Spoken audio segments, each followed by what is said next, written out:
Om Namo Bhagavate Vasudevaya.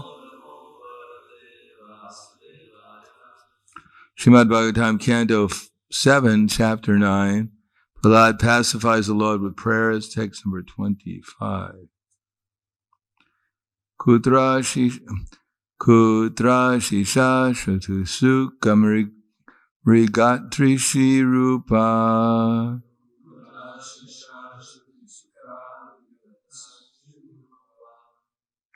Doesn't sound like the Govinda prayer, does it?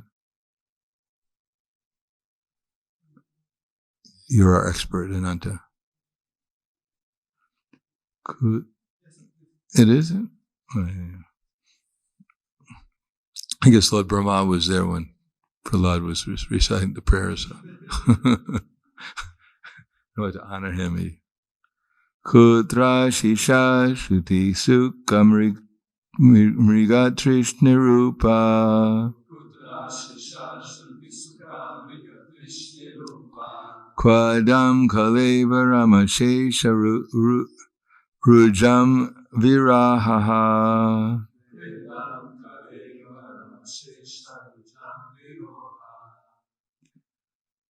Nirvidyate natujano yat apiti vidvan.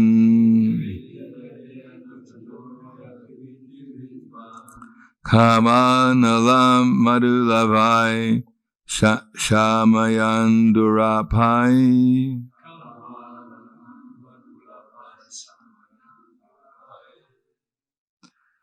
Kutra Shisha Shuti Sukha Mrigatrishna Rupa.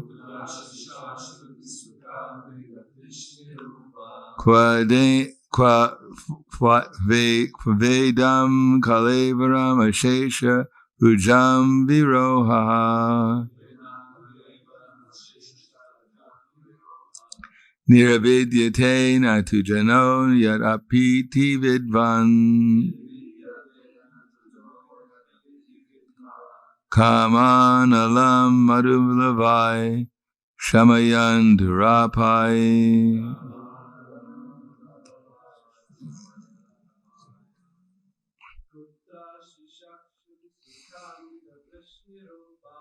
Kutra Shisha Shuddhi Rishikas Ritesh Nirupa. Kwaidam Kalevaram Vishesha Rujatiroha. Nirvidyate Tujadano Yadapiti Vidvan. Kamanala Marubukavai Samayan Durapai. Kutra Shisha Shuddhi Shukas Mrija Krishna Rupa.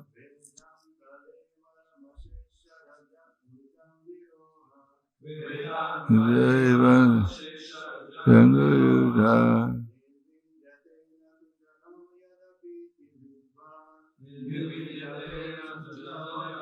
Niditlam.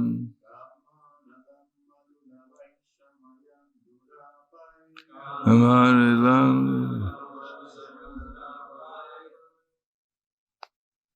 Dhamma.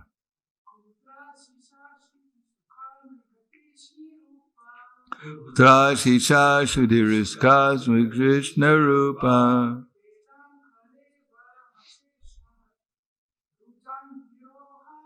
Kvedam Kalevaram Ashesha Rujam Viroha. Nirvidyate Najano Yadapiti Vidvan.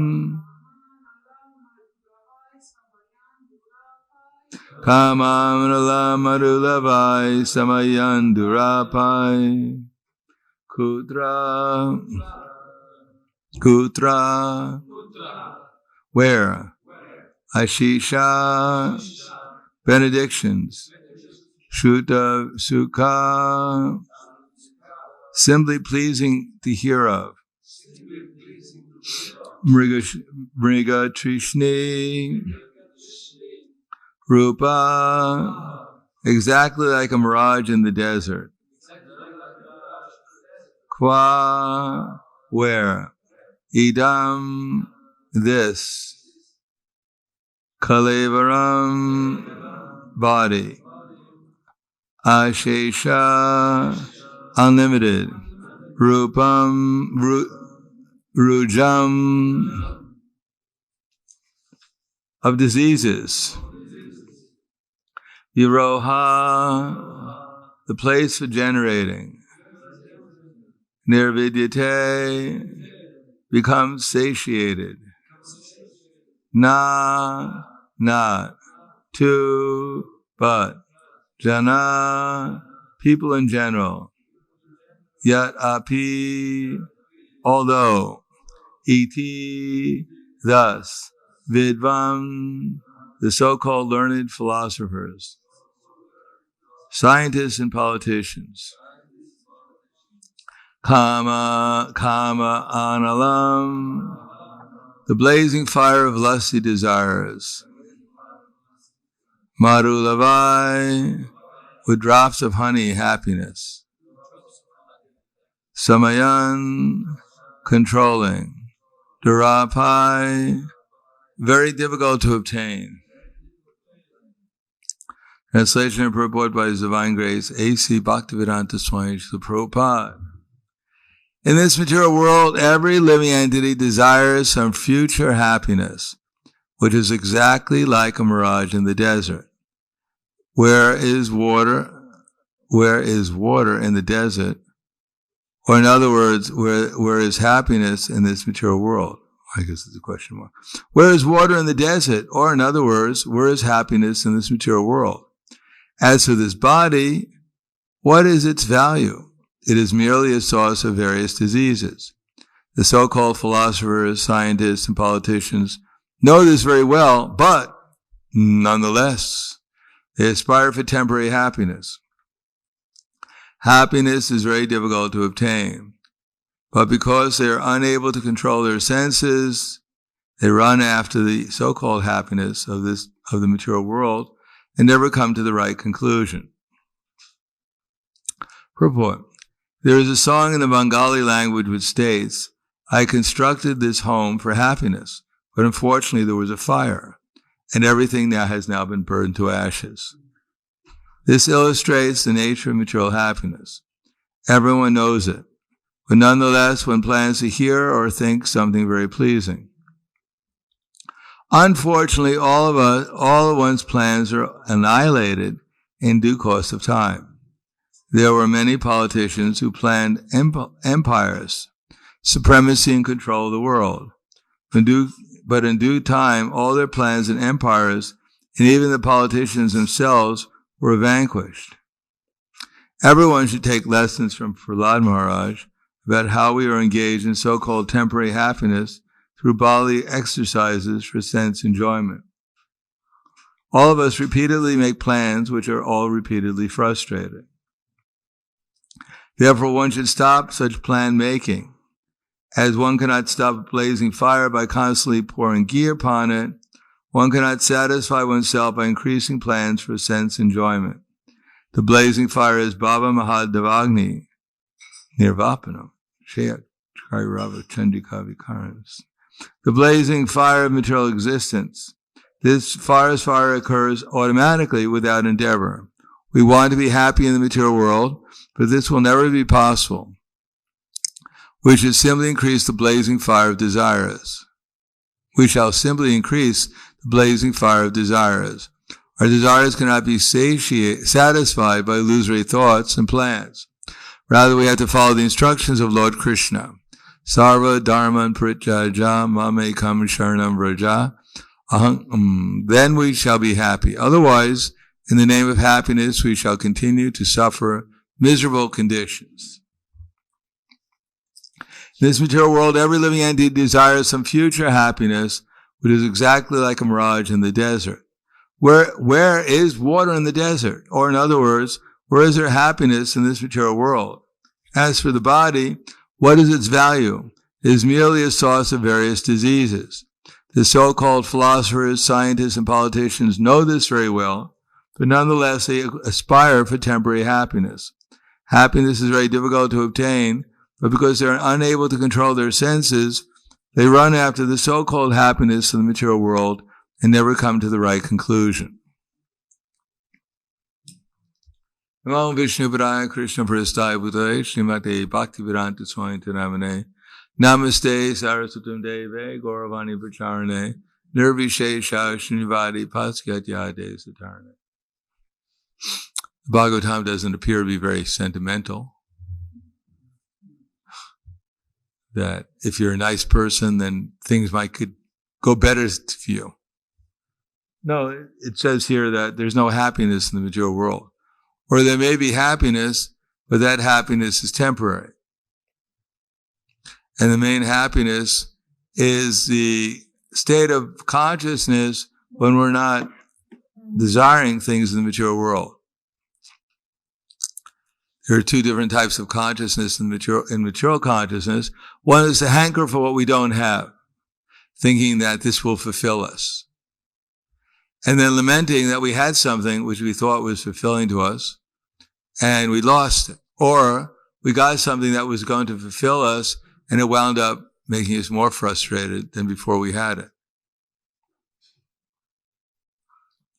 Just like if you buy a computer, you think, I'll be happy.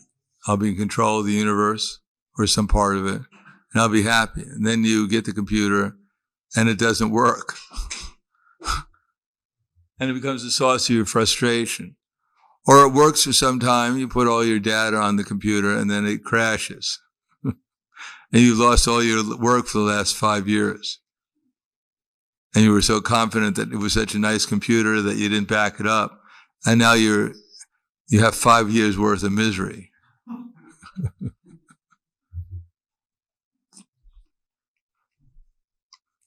So everyone is expecting that by some arrangement in the material world, we're going to get a permanent state of happiness. And everyone's disappointed that it never happens.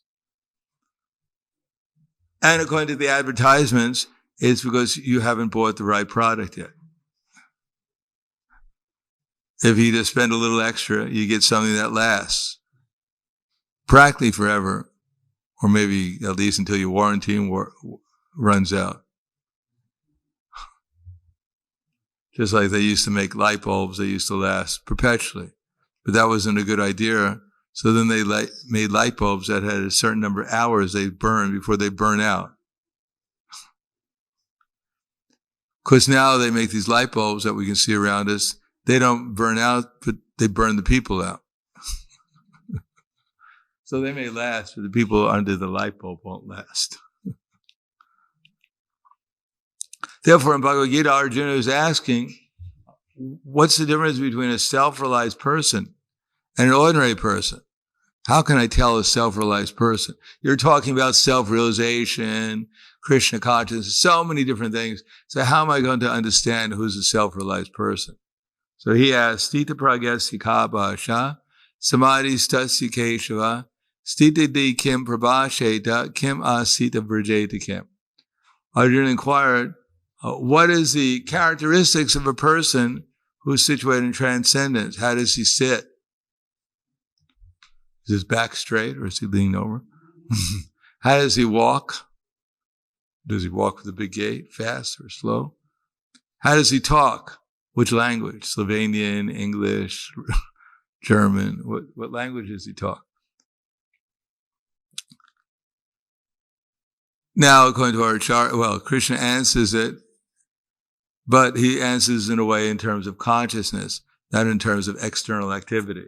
So he said, first thing he says is, Shri Bhagavan Uvacha, Prajahati Yada Kaman Sarvan Partha Manogatan, Atmanyavatmana Tushta Stita Pragyasta Tochate. Prajahati, to give up. So to give up what? Prajahati Yada Kaman, to give up all desires. Oh, that's not possible. I can't give up. I have to desire. I'm a living entity. My desire is my nature. Prajahati Yadaka Sarvan Partha Manogratan. Born of mental speculation. In other words, the mind is not satisfied that today I'm going to get some prasadam, so there's nothing to worry about. Or even if I don't get prasadam today, I'll get it tomorrow or the next day. Or I should be able to survive 1 month, so there's nothing to worry about. No, the mind comes up with a million things to worry about. I need this, or maybe that. What it would be like if I had this? What happens if I give up this, or if I got that? Well, what happens if this happens and I won't be able to get that? So all day long, our minds is batting us around like a ping pong ball. And we think this is happiness. I just got to choose from all the millions of desires flowing through my mind, choose one, and that will certainly make me fulfilled for at least 15, 20 minutes. Just like nowadays, children, as I said before, when I grew up, there weren't so many toys available. And therefore, and I wasn't so much interested in toys. I was just interested in toy soldiers. But I couldn't get enough toy soldiers, so I pretended that pennies, because I can get a lot of pennies. So I pretended the pennies were soldiers. Simple. And if you didn't like the soldiers, you could always take the pennies and buy something with them. But nowadays, children, they have a separate room. Wherever I visit, even Indian families, the children always have a separate room. Not quite the size of this room, but fairly big room. And they just have all their toys there. And you find that they're not interested in any of the toys. They're interested in breaking the toys. They rode that toy fire engine around the house for 5 days. And now it's the same old fire engine. They're not interested in it anymore. And if their little brother tries to get it, they slap. If I can't enjoy it, no one else can. And so the room gets more and more filled, and then they have to get another house to fit the toys in. And the children are never satisfied.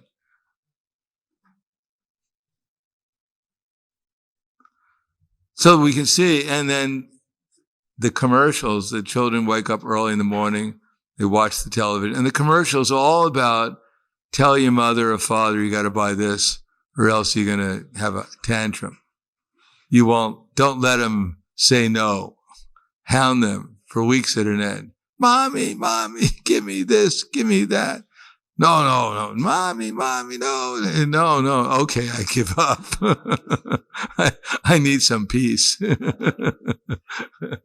Whatever you want, I surrender. I give up all my desires and just surrender unto you. So this is called born a mental concoction. There's no need for it to get the super duper atomic weapon gun that if your brother doesn't like it, you'll blast him with it. It shoots out water, so he'll get all wet and cry to mom. Ah! And now they have the super duper electric.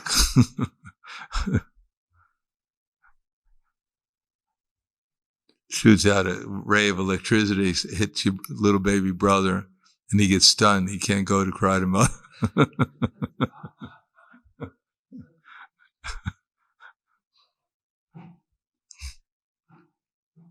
So they're always hankering for what's the next thing, what's the latest update, what's going to make me happy. The last update was so ordinary. They promised me so much. I got so little, but this time they're going to come through. So whether it's the computers, whatever, the material world is based on that. Hiranyakashipu thought he was going to be happy if he controlled the universe. According to Prahlad Maharaj, that sadhamanye suryavari denam sada samudvigna dhyama satgrahat. That he saw his father was full of anxiety. The more he got, the more he was in anxiety about.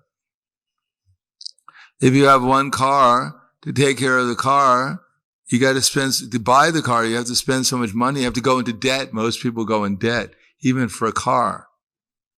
And they have to pay for the insurance. You have to pay for parking it. You have to pay for cleaning it. You have to pay for putting the oil in. You You have to pay for putting the gasoline in. You have to pay for the maintenance. You have to change so many different things.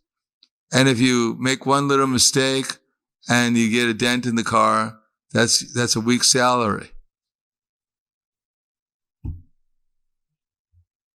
So you have one car, your whole life is a hum car. I am this car. And what to speak if you get a little money, you get 2 cars. Now you get twice the anxiety. You think you're gaining, but actually you're just gaining anxiety. Even Prabhupada said, when he was walking with his father, and he saw a toy gun, and he badgered his father until finally his father bought him the toy gun. Then he fell on the ground and got into a tantrum. He said, well, what's wrong with now? He said, I need another gun for my other hand. So no one's ever satisfied. Because it's all mental concoction. And as soon as you serve the mind, then the mind will come up with something else it needs to make it complete. Sarva parthamano atmanyavatmana tushta. When one finds satisfaction in thinking about Krishna, then he's said to be perfectly fixed in pure knowledge. In other words, we're hankering, we're running out, looking for this and that to make us happy. But if we just find out, if we think about Krishna, that will make us happy, then all this illusory so-called progress and enjoyment becomes meaningless.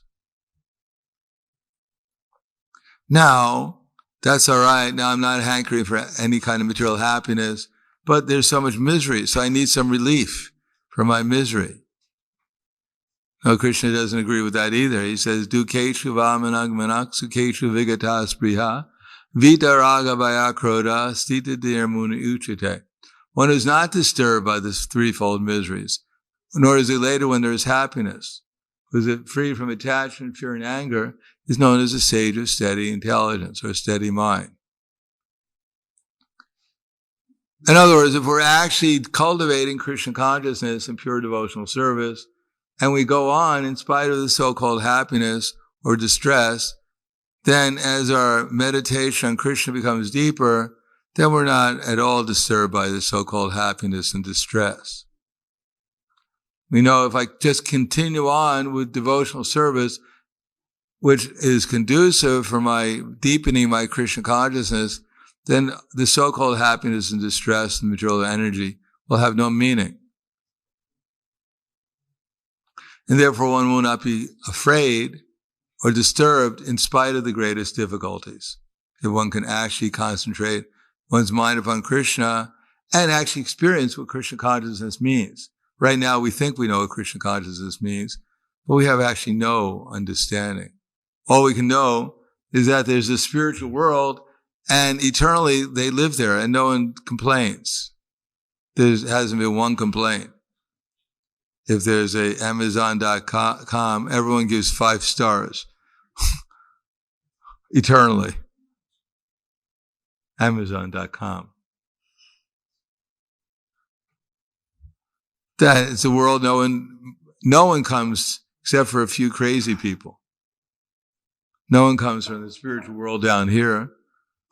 It's like trying to choosing the reflection of an apple in the water rather than the apple in the tree. When one actually knows where the real apples are, one doesn't bother diving into the water looking for the reflected apples. Somehow or another, if we try to make some progress, then Krishna might reveal to us, or will reveal to us, what Krishna consciousness actually means, what the experience is gradually. And when one is fully liberated, then one's real progress in Krishna consciousness takes place, and then our progress becomes intensified. Right now, sometimes we get a little taste and we fall back. We think, yeah, I just got this wonderful taste in Krishna consciousness. I'm so great. I'm so advanced. I can't believe it. Even Krishna is amazed. And then we're back in Maya due to false prestige. It's like you go on book distribution, somehow or another you go out there, one goes out there, one is all depressed, one is fearful, anxiety, thinking I can't do anything today. And then one tries a little bit, and then somehow or another, one gets a little enthusiasm, one prays, Krishna sends someone, and someone comes, says, what's that book? And he said, you're not interested. You wouldn't be interested. No one else is interested. I'm sure you're not interested either. No, let me see the book. No, I want to see the book. He gets the book and he says, I know you wouldn't possibly buy it. No, I want the book. How much is it? And you think, wow, I'm really empowered. You sell the book and you think, really, I'm on fire. And then after some time, you sell a couple more books. You think, wow, I'm really empowered. I'm a Shakti-H avatar. And you get more and more puffed up. And then the next person goes and you say, would you like this book like everyone else? And you go, get lost, you rascal. You think, well, how is this possible? I'm an empowered incarnation. No one rejects the book. I'm a Shakti-H avatar. Get a job, get a life. What? One never equates it to the fact that I become puffed up. No one thinks, oh, Krishna just took all my potency away. Give it back, Krishna. Don't steal from a devotee.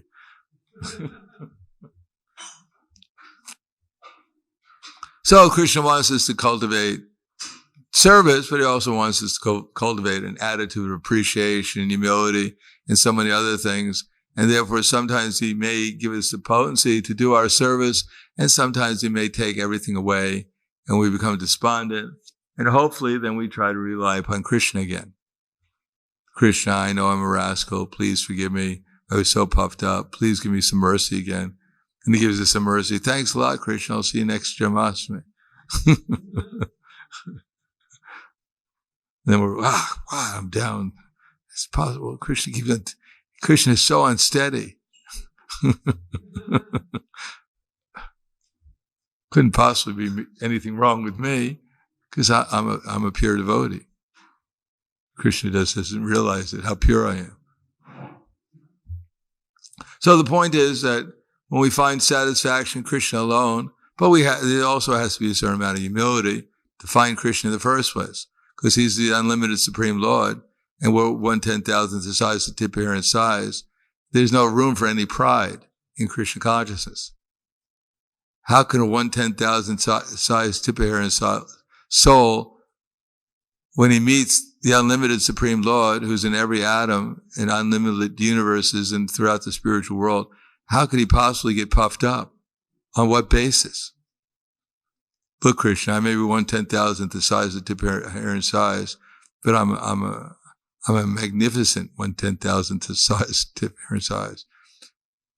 Small things are beautiful.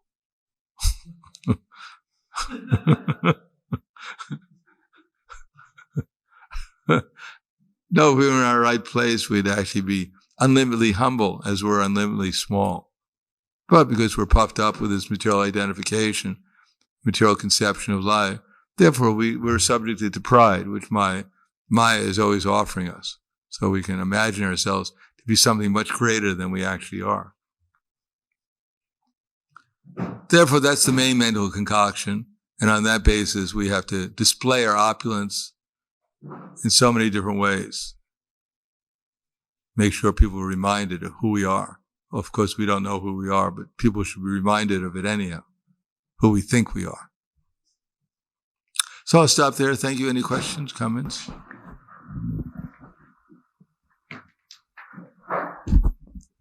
Hare Krishna Maharaj.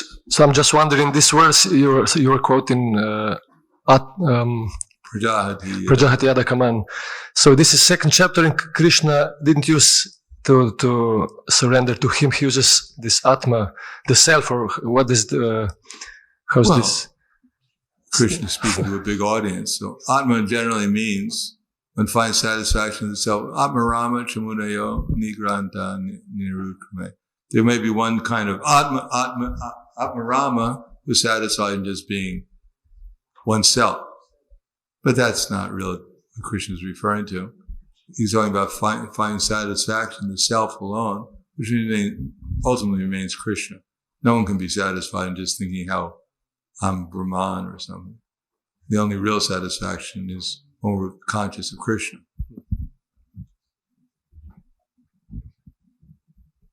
Although one becomes Atmarama, there's a kind of preliminary satisfaction, but that's compared to an atomic fraction of happiness in one drop in the ocean of devotional service.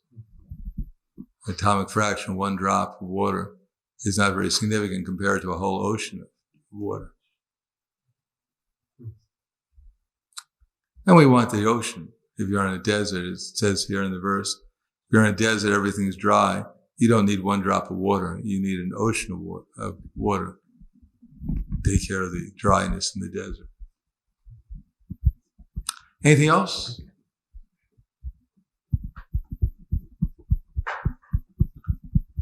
Okay, thank you very much. Grantara Khwala. Grantara Srimad Bhagavatam Ki Jai.